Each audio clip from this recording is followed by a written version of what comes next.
যেমন হাকিমুল উম্মাহ মুজাদ্দিদে মিল্লাত হযরত আশরাফ আলী থানভী রহমতুল্লাহি আলাইহি বলেন, যে ব্যক্তি গুনাহ করার পর অন্তরে অনুশোচনা আসে না, যে আশরাফ আলী থানভী রহমতুল্লাহি আলাইহি বলেন যে কোনো ব্যক্তি গুনাহ করতে করতে করতে বলে তার অন্তরের মধ্যে গুনাহ কি জিনিস এই জিনিসটাই আসে না, আল্লাহর ভয়ে ভীত না হয়, গুনাহ করতেছে আল্লাহর ভয়ে কোনো ভীত হচ্ছে না, যে আল্লাহ তাআলা বলতেছেন এ আমার বান্দা এই কাজগুলো করলে তোমাদেরকে কিন্তু জাহান্নামের আগুনের মধ্যে নিক্ষেপ করব, এরপরেও বান্দার কি কোনো ভয়ভীতি হয় না। তবে বুঝতে হবে সে ব্যক্তি আল্লাহর নাফরমানি ও অবাধ্যতার মধ্যে তিনি নিয়োজিত আছেন, এজন্য গুনাহও ছাড়তে পারতেছেন না, আবার মাওলা পাকের ভয় তার অন্তরের মধ্যে কোনো কাজ করতেছে না, এবং সে অবাধ্য হয়ে এরকম তার হায়াতি জিন্দেগিটা কেটে দিচ্ছে।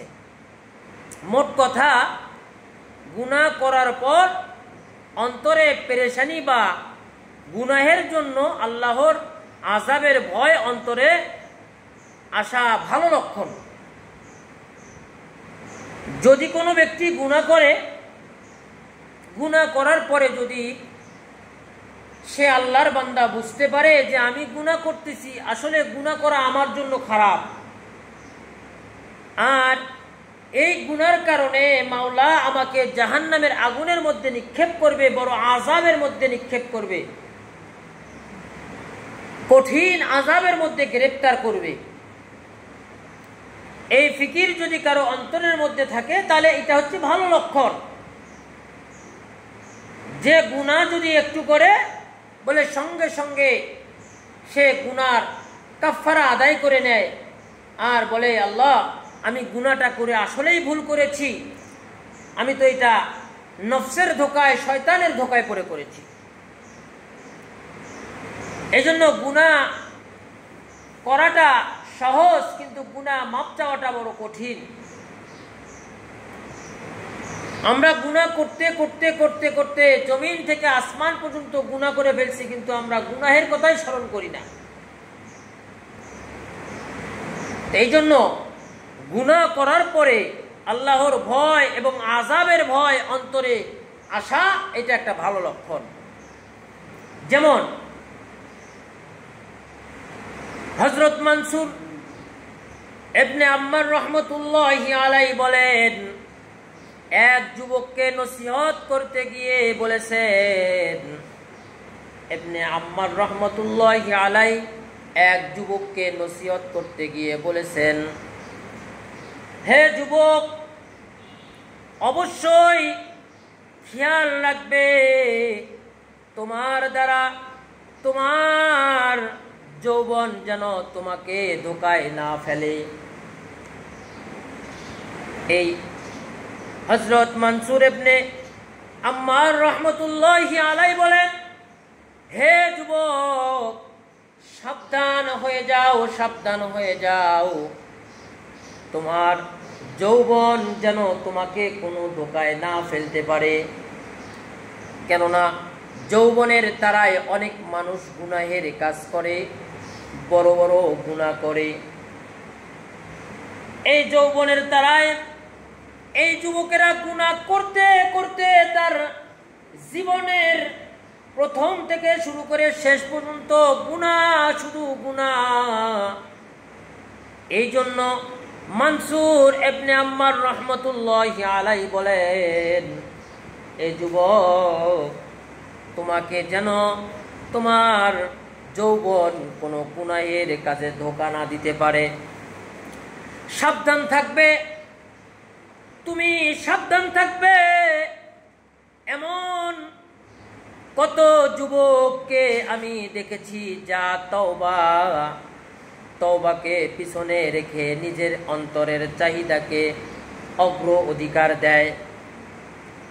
তারা এমন বলতো, কাল বা পরশু তওবা করে নেব। যে মনসুর ইবনে আম্মার রাহমাতুল্লাহি আলাইহি বলেন যে এমন অনেক যুবককে আমি দেখেছি যাদেরকে আমি বলেছি এই গুনাহের কাজ করা যাবে না, কিন্তু তারা বলে আজকে না হয় কালকে না হয় পরশুদিন আমি এইরকম তওবা পড়ে গুনাহ মাপ চাবো।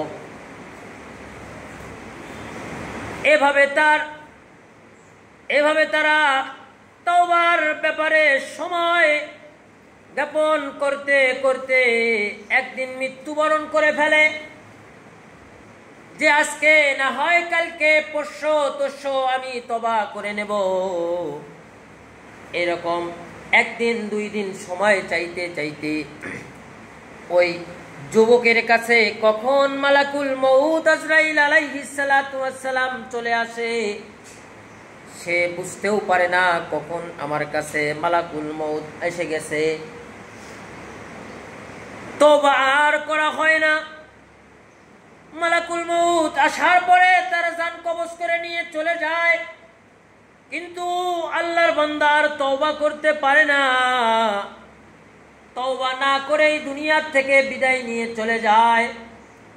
মনে রেখো, গুনাহ থেকে বেঁচে থাকা এবং তওবার ব্যাপারে অলসতা কখনো করিও না। যে তুমি তওবার ব্যাপারে কোনোদিন অলসতা করবা না। তুমি নিজে বুঝতে পারছো আমি গুনাহ করেছি, তো গুনাহ মাপের জন্য মালিকের কাছে ইস্তেগফার করে নাও, তওবা করে নাও। কিন্তু কখনো তুমি তওবার ব্যাপারে, গুনাহ মাপের ব্যাপারে তুমি অলসতা থাকো না। কেননা অলসতা যদি থাকো তাহলে কোন দিন কোন সময় তোমার জান কবজ করে নিয়ে চলে যাবে তুমি নিজেও বুঝতে পারবা না। মৃত্যুকে স্মরণ করবে। যুবকদেরকে ডাক দেয়া বলেন, এ যুবক, তওবা করবা, গুনাহ মাপ চাইবা, আর সব সময় মৃত্যুকে স্মরণ করবা। যদি কোনো আল্লাহর বান্দা সব সময় মৃত্যুকে স্মরণ করে যে আমি তো মারা যাব, আমাকে একদিন মরতে হবে, এই মৃত্যুর কথা স্মরণ করলে এই আল্লাহর বান্দার দ্বারা কোনোদিন গুনাহের কাজ হবে না, কোনোদিন মানুষের ক্ষতি হবে না। যে মৃত্যু আমার এমনও সময় হতে পারে আজকে আমি এক ব্যক্তিকে বড় ধরনের কষ্ট দিলাম বা আঘাত দিলাম, এই আঘাত দেওয়ার পরে এই ব্যক্তির কাছে মাপ না চাইতেই আমার মৃত্যু আসতে পারে, মালাকুল মউত আসতে পারে, আমার জান কবজ করে নিয়ে যাইতে পারে। এই জন্য বলা হয়েছে তওবার ব্যাপারে তোমরা কোনোদিন অলসতা করিও না। তওবার ব্যাপারে অলসতা করিও না। তওবা করা মাত্রই মালিক তার বান্দার দিকে তাইকা থাকে আর বলতে থাকে, এ ফেরেশতা, দেখো দেখো আমার বান্দারা আমার কাছে তওবা করতেছে, মাপ চাইতেছে। আমার বান্দারা জানে আমার মালিক রহমান, আমার বান্দারা জানে আমার মালিক রহমান, আমার মালিক রহিম। মালিকের কাছে তওবা পড়ে মাপ চাইলে মালিক মাফ করে দেয়, মালিক গুনাহ মাফ করে দেয়। মালিক আপনার আমার উপর কোনো কেনা হিংসা রাখেন না।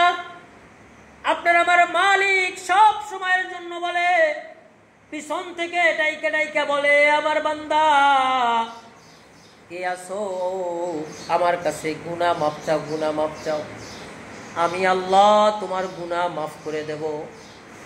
কেননা যে মালিক আমি তোমাকে জান্নাত থেকে দুনিয়ার মধ্যে পাঠাইছি, এই মালিক হয়ে আমি কিভাবে তোমাকে দুনিয়ার থেকে আবার জাহান্নামের আগুনের মধ্যে ফেলে দেব?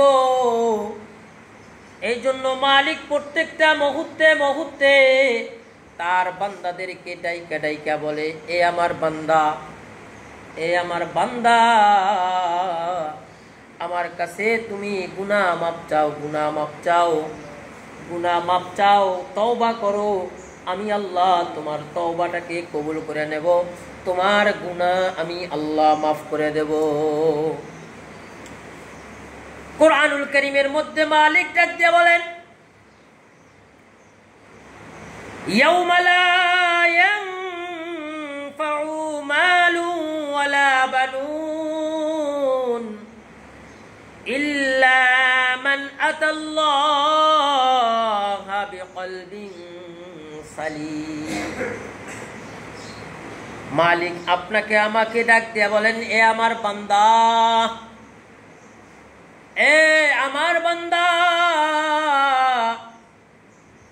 যেদিন ধন সম্পদ ও সন্তান সন্ততি কোনো উপকারে আসবে না, তোমার সন্তানও কোনো উপকারে আসবে না, যেদিন তোমার ধন সম্পদ কোনো উপকারে আসবে না, যেদিন তোমার বিবি বাল বাচ্চা কোনো উপকারে আসবে না, যেদিন তোমার মা বাবা কোনো উপকারে আসবে না, যেমন কিয়ামতের ময়দানে হিসাব নিকাশ যখন শুরু হয়ে যাবে, আপনারা যারা এখানে আছেন, উপস্থিত আছেন, আমি সহ আপনারা যারা উপস্থিত আছেন, এ ভাই, আপনার আমার একটা নেকির দরকার। একটা নেকি হলে আপনি আমি জান্নাতে যাইতে পারবো। এখন একটা নেকির জন্য আপনি আমি কার কাছে ছুটবো? যে বিবির জন্য এত কষ্ট করলাম, এত কিছু করলাম, যে সন্তানের জন্য 5 তলা বিল্ডিং 10 তলা বিল্ডিং করলাম, রাস্তার সঙ্গে বাড়ি করলাম, জমির মালিক করে দিলাম, এই সন্তানের কাছে যা যখন বলবো, এই আমার সন্তান, একটা নেকির কারণে আমি বাবা জান্নাতে যাইতে পারতেছি না, তুমি একটা নেকি আমাকে দাও, আমি জান্নাতে চলে যাব। আপনার আমার সন্তান ডাক দিয়া বলবে, এ তুমি কে? তোমারে তো আমি চিনি না, তোমারে তো আমি চিনি না, দূর হয়ে যাও, দূর হয়ে যাও। যে সন্তানের জন্য আপনি এত কিছু করলেন, কিয়ামতের ময়দানে এই সন্তান আপনাকে চিনবে না। যে স্ত্রীর জন্য আপনি এত কিছু করলেন, এই স্ত্রীর কাছে যখন যায় বলবা, এ আমার প্রাণের বিবি, তোমার সাথে 50 বছর 60 বছর 70 বছর হায়াতি জিন্দিগির মধ্যে সংসার করছি, আজকে একটা নেকির কারণে আমি জান্নাতে যাইতে পারতেছি না, তুমি আমাকে একটা নেকি দাও, আমি জান্নাতে চলে যাব। আপনার আমার প্রাণের বিবি ডাক দেয়া বলবে, এ তুমি কে? তোমারে তো আমি চিনি না, দুনিয়ার মধ্যে আমার তোমার কারোর সাথে বিবাহ হয় নাই, আমি তোমারে চিনি না, দূর হয়ে যাও। একটা নেকির জন্য আপনি আমি আপনার আমার বন্ধু বান্ধব আত্মীয় স্বজন পাড়া প্রতিবেশীর কাছে সবার কাছে চলে যাব, কেউ কিন্তু আপনাকে আমাকে নেকি দেবে না। কিন্তু একটা ঘটনার মধ্যে পাওয়া যায়, বলে এক ব্যক্তি একটাই মাত্র নেকি করছে, আর কোনো নেকির কাজ করে নাই, একটা নেকি তার কাছে আছে। এখন আপনি আমি তার কাছে যা বললাম, ভাই একটা নেকি হলেই আমি জান্নাতে যাইতে পারবো, তুমি যদি আমাকে একটা নেকি দাও তাহলে আমি জান্নাতে যাইতে পারবো। আল্লাহর বান্দা ডাক দিয়া বলবে, এ আল্লাহর বান্দা, আমি দুনিয়ার মধ্যে থাকাকালীন তো একটাই নেকি করছি,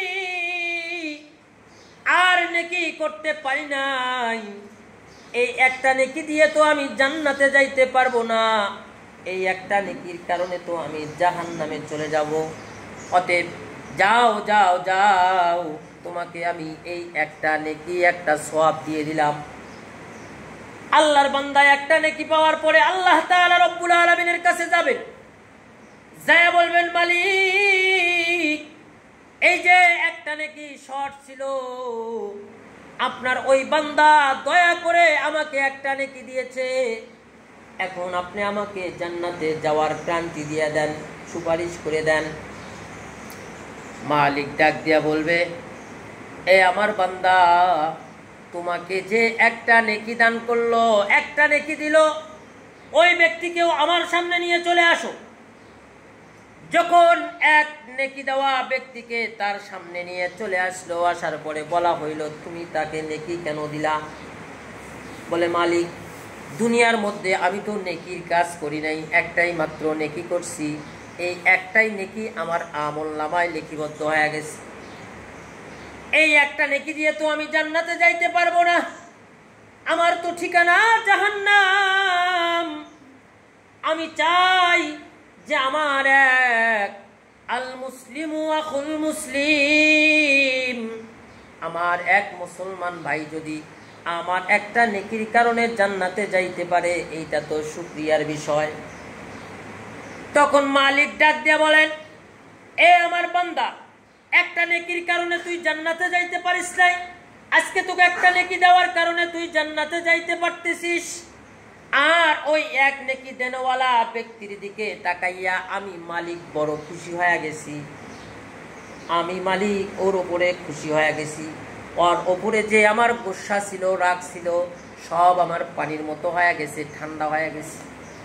অতএব আমি তোমার সঙ্গে সঙ্গে তোমার এক নেকি দেনওয়ালা ব্যক্তিকেও আমি জান্নাতে যাওয়ার গ্যারান্টি দিয়ে দিলাম।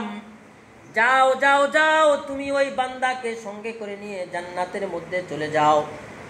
এই জন্য মুসলমান, এত সম্পদের মালিক আপনি, এত বাড়ি গাড়ির মালিক, সব কিছু করলেন, কিন্তু আপনি কবরের জন্য কি করলেন একটু চিন্তা করে দেখেন। এই চিন্তাগুলো যদি আপনি আমি করতে পারেন, তাহলে দেখবেন আপনার আমার দ্বারা কিন্তু গুনাহের কাজ হবে না।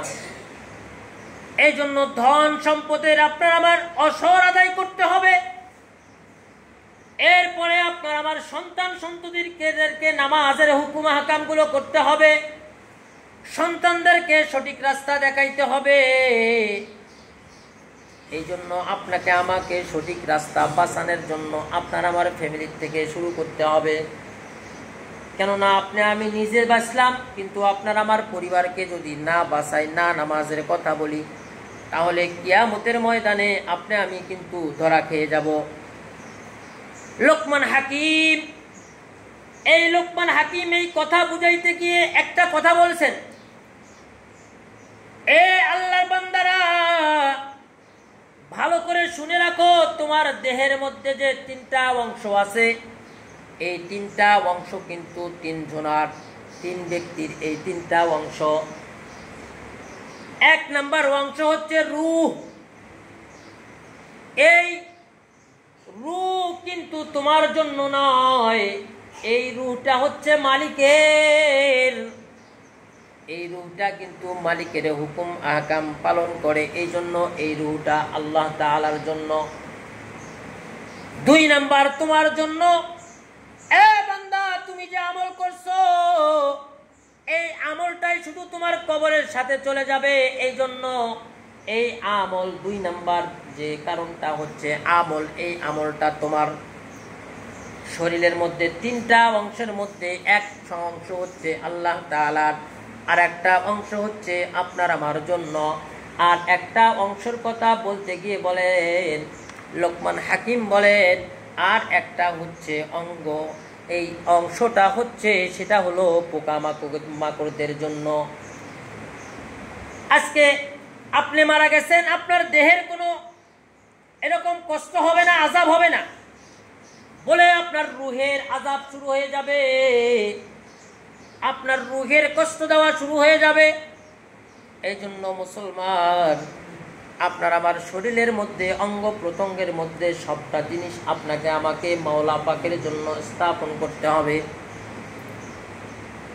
আর বিশেষ করে আপনাকে আমাকে ওসর আদায় করতে হবে। এই যে সামনে মৌসুম আসতেছে, এই মৌসুমের মধ্যে আপনি যে ফসলগুলো পাইতেছেন, ঘরের মধ্যে তুলতেছেন, এই ফসলের ওসরগুলো আপনাকে সঠিকভাবে পালন করতে হবে। আপনি 200 মণ ধান মারতেছেন, 100 মণ ধান মারতেছেন, আপনার 200 মণ ধানের মধ্যে ওসর আসতেছে 20 মণ ধান। এই 20 মণ ধান আপনাকে আমাকে 200 মণ ধানের মধ্য থেকে আলাদা করে নিতে হবে। আলাদা করে নেওয়ার পরে আপনি আমি যে ধানগুলো বিক্রি করব, যেরকম পরিষ্কার ফ্রেশ করে বিক্রি করি, এইরকম আপনার আমার ওসরের যে ধানটা আসবে এইটাও আপনাকে আমাকে সুন্দর করে ফ্রেশ করে রাখতে হবে। কিন্তু বর্তমান সময়ে তো আমরা ওসর আদায় করি, আপনি আমি কিভাবে আদায় করি, যে পাতান আর ধান খোয়া, এই যে রাস্তার মধ্যে যে পল নাড়ে দেওয়া হয়েছে, এই পলের তলকার কাঠ ছিকরা যেগুলো আছে এগুলো নিয়ে আপনি আমি মিশাল করে এরকম ওসর আদায় করি। কিন্তু মালিক ডাক দিয়ে বলেন, এই আমার বান্দা, তুমি যখন ওসর আদায় করবা, এই ওসরটা তোমাকে সব থেকে ফ্রেশ ধান থেকে তোমাকে দিতে হবে। 200 মণ ধান মারছো, 20 মণ ধান আলাদা করে রাখো, সুন্দর করে রাখো।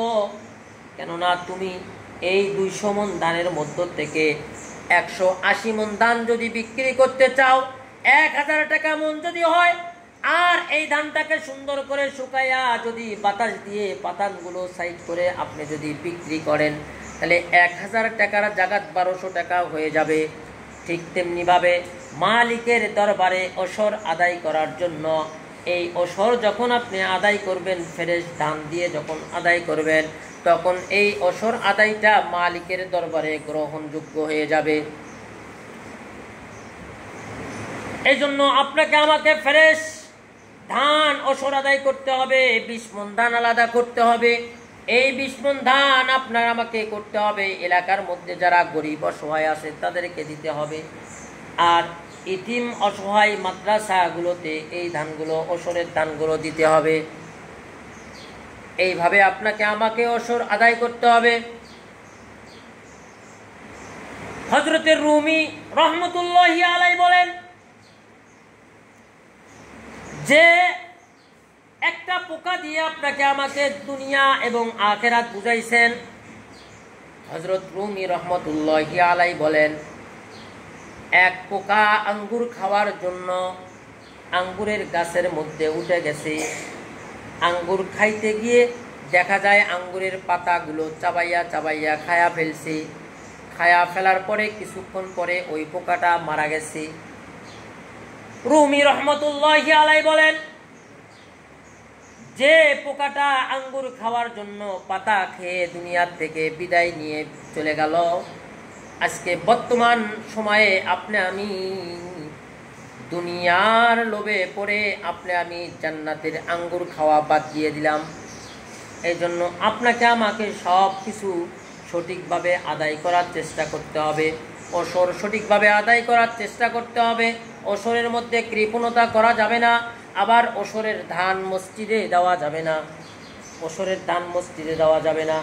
আপনি যদি মসজিদে আপনার যদি একান্তভাবে ধান দেওয়ার ইচ্ছা থাকে, বলে ওই 200 মণ ধানের মধ্য থেকে 20 মণ ধান আলাদা করার পরে আপনার যে 180 মণ ধান আপনার আছে, এই 180 মণ ধানের মধ্য থেকে আপনাকে মসজিদে দিতে হবে। কেননা ওসরের ধান খাওয়ার জন্য মসজিদ বসে থাকে না, ওসর পাওয়ার জন্য মালিকের মসজিদ বসে থাকে না। এই জন্য ওসরের ধান মসজিদে দেওয়া যাবে না, বলে একমাত্র দেওয়া যাবে মাদ্রাসাগুলোতে ইতিম অসহায়দেরকে, কিন্তু মসজিদে দেওয়া যাবে না। অনেক সময় দেখা যায় যে ইমামের বেতন দেওয়ার লাগে, মুয়াজ্জিন সাহেবের বেতন দেওয়ার লাগে, খন্দের ধান দেওয়ার লাগে, ওসরের ধানের মধ্য থেকে দেওয়া হয়, এইটা দেওয়া যাবে না। আপনি যদি ইমামের বেতন, মুয়াজ্জিনের বেতন দেওয়ার জন্য ধান একান্তভাবে দিতে চান, তাহলে ওসর ব্যতীত বাকি যে ধানগুলো আছে ওই ধান থেকে আপনাকে দিতে হবে। ওসর ব্যতীত ওই ধানগুলো আপনাকে আমাকে দিতে হবে, ওসর থেকে মসজিদে দেওয়া যাবে না। এই জন্য আপনাকে আমাকে এখন থেকে সিদ্ধান্ত গ্রহণ করতে হবে যে আমাদের ওসর সঠিকভাবে আদায় করার চেষ্টা করতে হবে। আপনাকে আমাকে যাকাতগুলো সঠিকভাবে আদায় করতে হবে। এগুলো যদি আমি সঠিকভাবে আদায় করি, তাহলে দেখবেন মালিক আসমানি গজব, জমির গজব থেকে তার বান্দাদেরকে হেফাজত করবে, তার বান্দাদেরকে হেফাজত করে রহমতের বৃষ্টি নাজিল করবেন। আল্লাহ তাআলা আমাদের সকলকে সঠিকভাবে ওসর আদায় করার তৌফিক দান করুন এবং মালিক আমাদের জীবনের সমস্ত গুনাহগুলো মাফ করিয়া আমাদের গুনাহগুলোর পরিবর্তে আমাদের আমল নামায় গুনার পরিবর্তে মালিক সওয়াব দিয়ে ভরপুর করে দেখ এবং মালিক আমাদের সকলকে 5 ওয়াক্ত নামাজ তাকবীরে উলার সহিত আদায় করা তৌফিক দান করুন এবং আল্লাহ তাআলা আমাদের সকলকে পুরা পৃথিবীর মুসলমানদেরকে আল্লাহ তাআলা যেন সমস্ত আসমানি গজব থেকে জমির গজব থেকে আমাদের সকলকে হেফাজত করেন। আর আমাদের বাবা মা যাদের দুনিয়া থেকে বিদায় নিয়ে কবরে চলে গেছেন আল্লাহ তাআলা যেন তাদের কবরের আযাব মাফ করেন এবং তাদের কবরগুলো জান্নাতুল ফেরদাউস বানায়া দেন। আমিন।